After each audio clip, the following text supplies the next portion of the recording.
की क्रिकेट की जीत हुई है, पाकिस्तान की सिफारतकारी की जीत हुई है। इस पर मजीद गुफ्तगू करेंगे। हमें अब गेम ऑन है पे ज्वाइन कर रहे हैं हमारे legend, the fastest bowler in the known universe, former test cricketer जनाब शोएब अख्तर साहब। अस्सलाम वालेकुम शोएब भाई, वेलकम टू गेम ऑन है, कैसे हैं आप? Very good, thank you very much. Shoaib भाई, क्या कहना चाहेंगे? आपने खैर ट्वीट भी किया और आपने मुबारकबाद भी दी श्रीलंकन टीम को, और एक बार आपने भी कहा कि क्रिकेट की जीत है। ओवरऑल ये जो डेवलपमेंट रही है, इसमें कितना बड़ा किरदार चेयरमैन पीसीबी का नजर आया और हुकूमती जराये का नजर आया आपको? यार पहली बात तो ये, अगर ये हो जाता और श्रीलंकन टीम वापस चली जाती तो रिपरकशंस क्या होते? ये बहुत सीवियर होते। फिर आप तकरीबन 10 साल पीछे चले जाते हैं। तो मेरे ख्याल में आई थिंक इनिशिएटेड बहुत अच्छा इनिशिएशन लिया है वज़ीर दाखिला ने, और बहुत अच्छा सफारतकारी करते हैं। वो अच्छी सालसी जो किरदार पेश करते हैं वो बहुत ही अच्छा है। So I don't know much about I don't know how much he knows about cricket, but ये वो बहुत अच्छा करते हैं। पीसीबी चेयरमैन वो सफारतकार भी अच्छी करते हैं, जरगा भी अच्छा करते हैं, समझाया भी होगा, और plus governments to government involve हुई हैं यहाँ पे श्रीलंकन सफीर इन्वॉल्व हुआ है, must say thanks to him. And government, Pakistan की गवर्नमेंट, पाकिस्तान की आर्मी, पाकिस्तान के वज़ीर दाखिला, ये सारी एक एक एक पूरी मिलजुल के एफर्ट हुई है जिस वजह से मुमकिन हुआ है। बिकॉज उनका भी शुक्रिया अदा किया जा रहा है। उनके यहाँ रुकने से वो इम्पैक्ट क्या है जो हम एट लार्ज देख रहे हैं पाकिस्तान के लिए? यार actually the save Pakistan cricket ना। अगर ये देखा जाए कि अगर वो 2009-10 वाला जो वाकया हुआ था, फिर वहीं हम वहां जाकर खड़े हो गए थे, वैसा उस जैसा इंसिडेंट तो नहीं है। लेकिन again for security reason, leaving Pakistan, it would have leave a bad impact to the country and to restoring Pakistan cricket once all over again. वो बहुत मसला हो जाता हमारे लिए। फिर हम कैसे कि समझाते फिरते दुनिया को कि नहीं नहीं नहीं, ये श्रीलंकन टीम की मेहरबानी है। I mean, like we've been thick and thin, we've been through with them, with thick of the times when Sri Lanka was at war. तो हमने भी अपनी wrist, our forces and our help and our diplomacy, everything, we risked everything for Sri Lanka. Remember this. It's not too long ago. मैं तो जाऊंगा Sri Lanka. So, तो हम भी ये कर चुके हैं श्रीलंका के लिए, you know. But in times, you know, to come, जिस तरह श्रीलंका ने अभी हमारे साथ किया है, ये हम भी वाइस वर्सा हो चुका है। लेकिन श्रीलंकन के लिए बहुत बहुत लाड और प्यार है हमारा उनके लिए। बहुत अच्छी कौम है, one of the best nation है। उन पर अटैक भी हुआ, सब कुछ हुआ, उसके बाद उन्होंने बहुत बड़ा फैसला लिया। ये उनकी भी बहुत बहादुरी है, उनके लिए भी बहुत कमेंडेबल मोमेंट है श्रीलंकन्स के लिए भी। बट अगेन जिस तरह हमारी आर्म फोर्सेज ने और वज़ीर दाखिला, हमारे टीवी राइट्स जेपरडाइज हो जाने थे,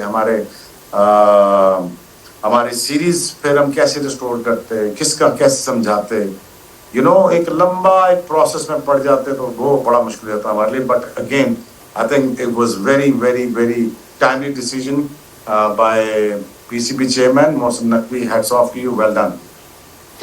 शोएब भाई, इसमें एक चीज बड़ी पर्टिकुलर है जो हमें मेंशन करनी चाहिए कि जो level of security Pakistan provide करता है, इवन अगर आप स्टेटमेंट्स भी उठाकर देख लें, हमने साबिक टेस्ट क्रिकेटर और कप्तान श्रीलंका के कुमार संगकारा की भी स्टेटमेंट देखी। उन्होंने भी ये कहा कि 2009 का भी अगर वाकया याद करें तो पाकिस्तानी जो अफवाज हैं उन्होंने हमारी जान बचाई और मेरा पाकिस्तान के साथ एक बड़ा गहरा ताल्लुक है, I will come again and again. उसके अलावा हम अगर देखें तो जो लेवल ऑफ सिक्योरिटी, जिस प्रेसिडेंशियल लेवल सिक्योरिटी की हम बात करते हैं बार बार, उससे हाईएस्ट लेवल सिक्योरिटी है ही नहीं। और तमाम तो हमने देखा चैंपियंस ट्रॉफी में Australia, New Zealand, south Africa, England, तमाम बड़ी टीमें यहाँ पर होकर जा चुकी हैं। तो ये दुनिया को क्या मैसेज जा रहा है कि हमारे पास जो सिक्योरिटी है वो बेस्ट सिक्योरिटी है, तो कोई शक रहना नहीं चाहिए। देखिए यार, सिक्योरिटी तो हमारी ये प्लस है। देखिए, कोई अल्लाह खुदा न खास्ता अटैक श्रीलंका नहीं था। You know, it's unfortunate incident जो G11 में हुआ है। You know, it's really my heart goes out for the family and the people यार, first of all. And you know, I am really, you know, it's बड़ा दुख होता है, वो चाहे इंडिया में ब्लास्ट हो या पाकिस्तान में हो, कहीं पे भी हो, यू नो, मासूम लोग मरे हैं, मुझे बड़ा दुख होता है। लेकिन ये कोई अटैक डायरेक्टली उधर नहीं था, ठीक, और ना ही किसी टीम के पास कोई भटका है पिछले 10 साल से, जब से हम सिक्योरिटी प्रोवाइड कर रहे हैं। रेडियस होता है, उस 5 किलोमीटर के रेडियस को आपने पार करना होता है, इतना आसान नहीं है। और जो लास्ट रेडियस है वो is the most difficult to go through. इसीलिए मेटल डिटेक्टर छोड़ो, बॉम्ब प्रोटेक्टर्स छोड़ो, ये बहुत ज्यादा अटमोस्ट जो नई टेक्नोलॉजी वो यूज करते हैं 5 लेयर्स के ऊपर। अगर आप 5वें किलोमीटर क्रॉस करते हो तो वहीं से आपकी सर्वेलेंस शुरू हो जाती है। जब आप 4था किलोमीटर क्रॉस करते हो तो डबल सर्वेलेंस हो जाती है, ट्रिपल हो जाती है। फिर जब लास्ट 2 में आप then you can not carry anything just yourself. तो ऐसी सिक्योरिटी मेरे ख्याल में मैंने दुनिया में बहुत कम देखी है। हमने भी बड़े हॉस्टाइल सिचुएशंस में जैसे हम खेले हैं, हमें बहुत थ्रेट्स थी इंडिया में, लेकिन we all wanted to play in India.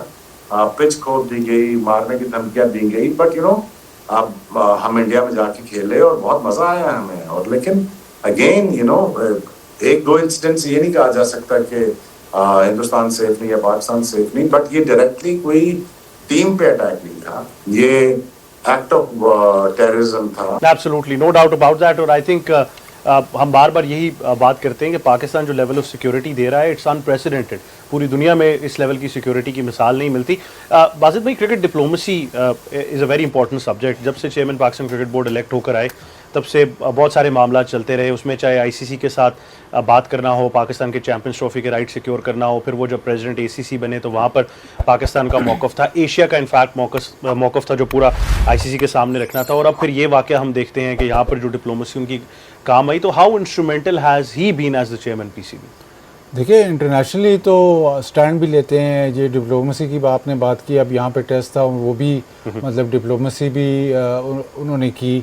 उस तरह से जो इंटरनेशनल लेवल पे तो इनका मौक़िफ़ बिल्कुल सीधा होता है और उस पर कॉम्प्रोमाइज़ जहाँ पे नहीं करना होता वहाँ पे नहीं करते। और सना ने चैम्पियंस ट्रॉफी की बात की, वहाँ पे भी इन्होंने ये जो पाकिस्तान और इंडिया का मैच जो न्यूट्रल वेन्यू पे होगा वो अब हर पाकिस्तान इंडिया के मैच में हो रहा है। ऐसे नहीं है कि सिर्फ एक ही दफ़ा हुआ, वो अब मतलब एक उन्होंने पॉलिसी बना दी है। तो वो भी क्रेडिट जाता है इनको कि उन्होंने वो भी पॉलिसी फॉलो थ्रू करवाई है और बनाई है। तो वहाँ पे इनका जो इंटरनेशनली जो तरीक़ेकार है वो बहुत ज़बरदस्त है, वो उसको आपको क्रेडिट देना होगा। क्योंकि श्रीलंकन क्रिकेट बोर्ड को कन्विंस किया, फिर उनके प्लेयर्स को भी, उनके साथ भी मीटिंग की, उनको भी कन्विंस किया। तो इसमें मतलब कोई डाउट नहीं है कि इनको क्रेडिट जाना चाहिए और इसमें इनको क्रेडिट देना भी चाहिए, क्योंकि यहाँ पे तो वो बिल्कुल कामयाब हुए हैं। और इसी की वजह से मतलब पाकिस्तान इस वक्त जो एक कह लें कि बहुत बड़ा थ्रेट था, तो मतलब ऐसी खबरें आ रही थी कि यार अब तो पाकिस्तान में शायद क्रिकेट ही ख़त्म हो जाए, बहुत उस तरफ बात नेगेटिव जा रही थी, बट वो उन्होंने रोका और I think he deserves the credit. बिल्कुल। अच्छा सना, इसमें ये पर्सपेक्टिव बड़ा ज़रूरी है कि तमाम वो लोग जो इन्वॉल्व रहे हैं, आप बड़ी वोकल रही हैं डैरन सैमी के बारे में भी, इसके अलावा इसका शुक्रिया बाकायदा तौर पर अदा किया जा रहा है। देखिए, बहुत ये इम्पोर्टेंट बात होती है क्योंकि श्रीलंका ऑलरेडी एक दफ़ा इस चीज़ में से गुजर चुका है और उस वक्त भी उन लोगों का जो तौर तरीका था वो बहुत ज़बरदस्त था पूरी श्रीलंकन नेशन का। मुझे याद है हम 2009 का वर्ल्ड कप खेलने ऑस्ट्रेलिया गए हुए थे और जब हम प्रैक्टिस करके वापस आए तो वहाँ श्रीलंकन टीम नीचे लॉबी में खड़ी थी लड़कियों की, और यही खबर फ़ौरन आई थी और अभी पता नहीं था कि कोई कैजुअल्टीज़ हैं कि नहीं है। पता था ये प्लेयर्स इंजर्ड हैं जो बहुत बड़े नाम थे उस वक्त के, लेकिन जिस तरीके से उन्होंने भी रिएक्ट किया, उनको ये डिस्टिंग्विश करने आया कि जो ये एक आइसोलेटेड इवेंट 2 या 4 लोगों या 10 लोगों ने मिलके किया है, it doesn't define an entire nation. और यही खबर फ़ौरन आई थी और अभी पता नहीं था कि कोई कैजुअल्टीज़ हैं कि नहीं है। पता था ये प्लेयर्स इंजर्ड हैं जो बहुत बड़े नाम थे उस वक्त के, लेकिन जिस तरीके से उन्होंने भी रिएक्ट किया, उनको ये डिस्टिंग्विश करने आया कि जो ये एक आइसोलेटेड इवेंट 2 या 4 लोगों या 10 लोगों ने मिलके किया है, it doesn't define an entire nation. और उनका रवैया हमारे साथ नहीं बदला। और आई थिंक ये सबसे इम्पोर्टेंट चीज़ होती है कि इस चीज़ को ये समझना कि जब भी किसी भी मुल्क में, चाहे वो न्यूजीलैंड हो, पाकिस्तान हो, इंडिया हो, ऑस्ट्रेलिया हो, खुदा न खास्ता किसी भी मुल्क में ये इंसिडेंट होता है तो वो 10 से 20 लोग जो भी हैं वो आइसोलेटेड इवेंट है जो नुकसान पहुंचाना चाह रहे हैं। ज़्यादातर लोग जो एक एज ए नेशन वो कौम वो आपके अगेंस्ट नहीं है। और आई थिंक ये जो मैं हमेशा यही बात करती हूँ कि मुझे यही अफसोस भी था एशिया कप में भी, जब हमने देखा कि जिस तरह टीमों का आपस में तर्ज अमल था कि स्पोर्ट्स की फील्ड पे हम लोगों के पास इतनी बड़ी अपॉर्चुनिटी है एज एथलीट्स कि हम लोगों को करीब करें, हम जो गैप्स आते हैं उनको पुर कर सके। और आई थिंक जिस तरह श्रीलंका की टीम और श्रीलंका के प्लेयर्स अभी रुकेंगे तो ये अगली कितने सालों तक ये बात याद रखी जाएगी, और हमारे प्लेयर्स को आप जो मर्जी कह लें उनके लिए, उनके दिल में एक सॉफ्ट कॉर्नर रहेगा और वो इस चीज़ को हमेशा कदर करते रहेंगे। और साथ साथ हमारे जो ऑफिशियल्स हैं, वंस अगेन वो भी बात है कि आपकी जो डिप्लोमेसी है वो यहाँ पर बहुत अच्छी ज़रूरी साबित होती है, और वो हुई भी है। जैसे रिलेशनशिप स्ट्रेंथन होगी। लेकिन खुशी की बात है, सुबह बहुत रिलीफ थी, खुशी थी कि जी वनडे सीरीज़ भी होगी, ट्राई सीरीज़ भी होगी, तो वो जो सिलसिला जो पाकिस्तान क्रिकेट का शुरू है वो कायम है। और मतलब बाकी जो नासिर हैं जो कोशिश कर रहे हैं कि ऐसे ना चले, उनके लिए एक धचका है, और पाकिस्तान के लिए और क्रिकेट के लिए, और मतलब ओवरऑल एक जीत है। बिल्कुल। इसमें जो तमाम तर रिसोर्सेज मोबिलाइज किए गए, जो ही कल शाम को ये खबर आई सना मीर, तो फ़ौरन से पीसीबी मोबिलाइज हो गया, हुकूमत पाकिस्तान मोबिलाइज हो गई। जिस तरह बाजिद भाई ने कहा कि हाईएस्ट लेवल ऑफ कॉन्वर्सेशन या कॉन्टैक्ट इस्टेब्लिश किया गया। चेयरमैन पीसीबी भी हाई कमिश्नर से मिले, प्लेयर्स से मिले, उसके साथ उन्होंने आज सेनेट के इजलास में ये भी यकीन दहानी कराई और एक बार फिर बावर कराया कि फ़ौरन तो जो है वो गवर्नमेंट पूरी मोबिलाइज हो गई थी। बल्कि हमारे जो फील्ड मार्शल हैं आसिम मुनीर, उन्होंने भी जो डिफेंस मिनिस्टर हैं श्रीलंका के, उनसे बात की और वहाँ से अश्योरेंस दिलाई गई। देखिए, इस तरह के मामलात में सबसे इम्पोर्टेंट कम्युनिकेशन होती है, और टाइम बहुत क्रूशल होता है। टाइम बाय भी किया गया, इसी वजह से एक दिन सीरीज़ को लेट किया गया, बट वो बैलेंस भी क्रिएट करना है। आपको वो फ्रीडम देना है प्लेयर्स को। अगर वो नहीं समझ रहे कि वो जाना चाहते हैं, आप किसी पे ज़बरदस्ती नहीं कर सकते, बट अपनी कम्युनिकेशन से, लॉजिक से, और स्पेशली जो सिक्योरिटी अरेंजमेंट्स पाकिस्तान ने किए हैं, ना सिर्फ इस चैम्पियंस ट्रॉफी का पूरा एक सक्सेसफुल ऑर्गेनाइज किया, उससे पहले पीएसएल को देख लें, बड़ी से बड़ी हर टीम, ऑस्ट्रेलिया, न्यूजीलैंड, इंग्लैंड, सब यहाँ पर टूर कर चुके हैं। तो पाकिस्तान ने बार बार ये साबित किया है कि उस वक्त सबसे ज़्यादा रिसोर्सेज क्रिकेट की टीम्स के ही लिए दे दी जाती हैं। तो आई थिंक ये एक बहुत अच्छी चीज़ है कि हमारी दोनों सीरीज़ इंटैक्ट हैं, और हम इंशाल्लाह क्रिकेट कल के लिए जो है वो तैयार बैठे हैं, फुल एनालिसिस के साथ भी और तैयारी के साथ। नहीं, वो मैच के एनालिसिस पे तो हम आएंगे, लेकिन इसका जो इम्पैक्ट है इंटरनेशनल लेवल पर भी वो बहुत इंपॉर्टेंट है, और वो बहुत बड़ा इम्पैक्ट है कि जहाँ पर फिर लगता है और ये बात की जा रही है लास्टिंग इम्पैक्ट है। जिस तरह हमारे जो है वो ओवरऑल लोग भी सारे ये कल से बात कर रहे हैं। अगर आप डिजिटल मीडिया उठाकर देखें, अगर आप कहीं भी जा रहे होंगे, लोग ये बात कर रहे होंगे कि श्रीलंकन टीम जो है वो पाकिस्तान में रुकी है, सीरीज चल रही है, इवन ट्राई सीरीज भी एज इट इज चलेगी। थोड़ा सा स्केड्यूल में चेंज जरूर आया। ये आई थिंक पाकिस्तान के लिए और ओवरऑल क्रिकेट डिप्लोमेसी के लिए एक बहुत बड़ा इंपैक्ट होगा जब भी क्रिकेट की तारीख की बात की जाएगी। मजीद गुफ्तगू करेंगे इस पर भी।